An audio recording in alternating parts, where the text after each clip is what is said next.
Let us understand how Kyiv executed Operation Spiderweb. Now, this was planned for 18 months and Ukrainian President Zelenskyy oversaw the operations. Now, Ukrainian forces smuggled drones into Russia and mobile wooden cabins also were smuggled. Once in Russia, drones were hidden in wooden cabins during this operations, and then roof remotely opened for the drone attack.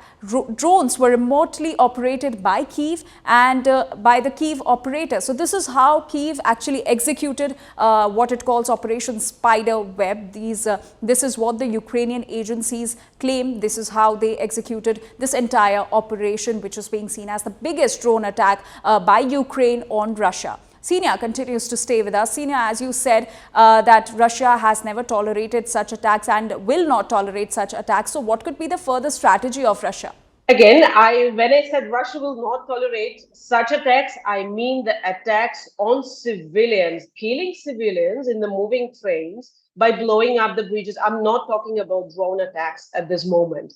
And you have not mentioned those attacks in your report. So I would caution to distinguish between attacks on the military field and attacks on civilians. And I think India knows quite a lot, especially lately, about the attacks against civilians and how India itself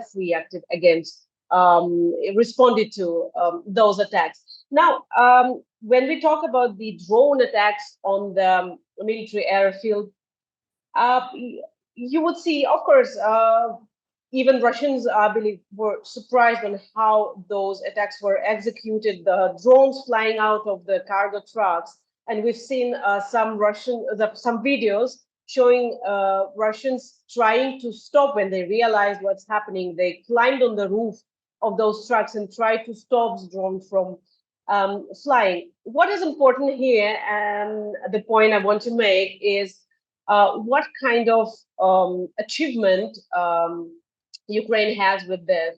You have to look still at what's happening at the battlefield. Russian forces are moving quite fast in the past 1 month, taking a settlement after a settlement. So does this attack, even if we assume a significant, we don't know the number of warplanes destroyed by those attacks because Russia has not confirmed on any numbers. But even if some of them are destroyed, does it help Ukraine get any upper hand on the battlefield? No, it does not. So this attack, the way it was executed, the way it was highlighted in the media, the way videos went out, the way Ukrainian president is describing the attack, that it took over a year of preparation and so many drones were involved.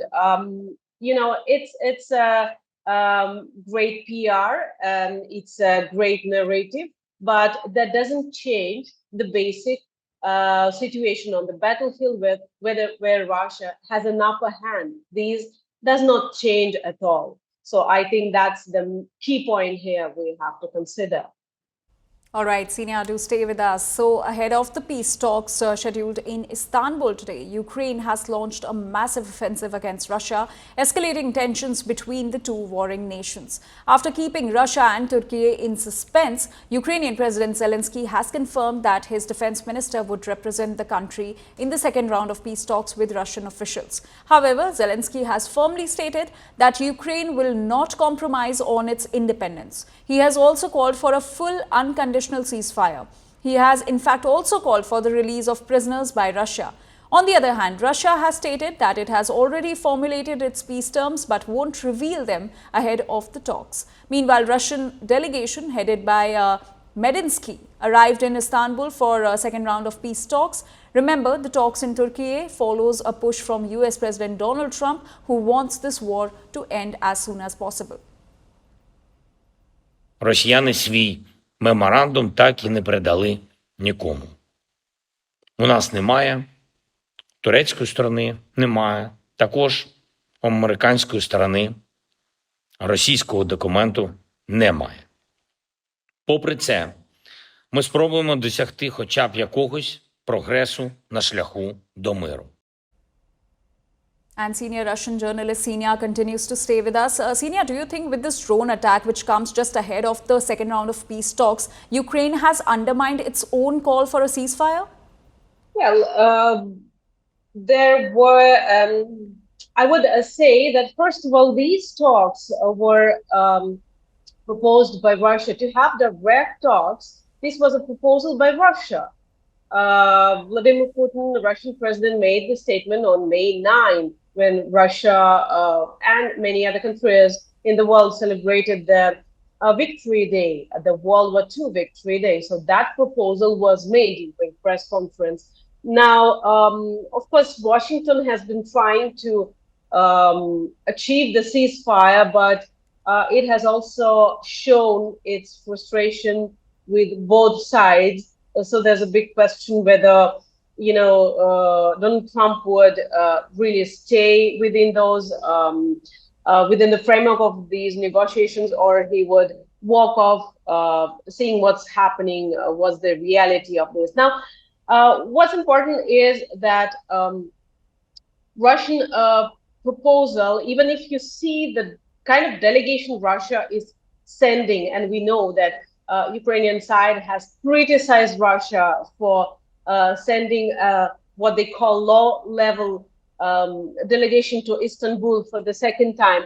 But if you see the composition of the delegation, these are people from various fields, from diplomacy to a military, while Ukraine's delegation is completely military intelligence people.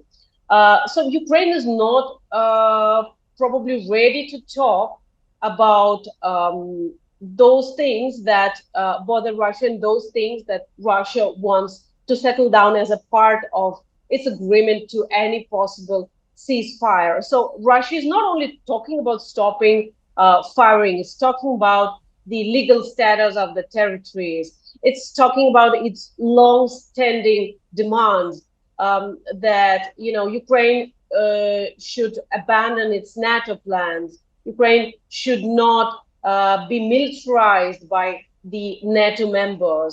Ukraine should honor the rights of its Russian-speaking citizens. So these are the key demands from Russia since the beginning of this conflict, and long before that. These are what Russian side calls root causes of the conflict, and those root causes have to be addressed before any peace is being negotiated. This has been Russia's long-standing position, and we haven't seen any intention from Ukraine to even discuss these points. So it's really a big question on where these talks in Istanbul today are headed.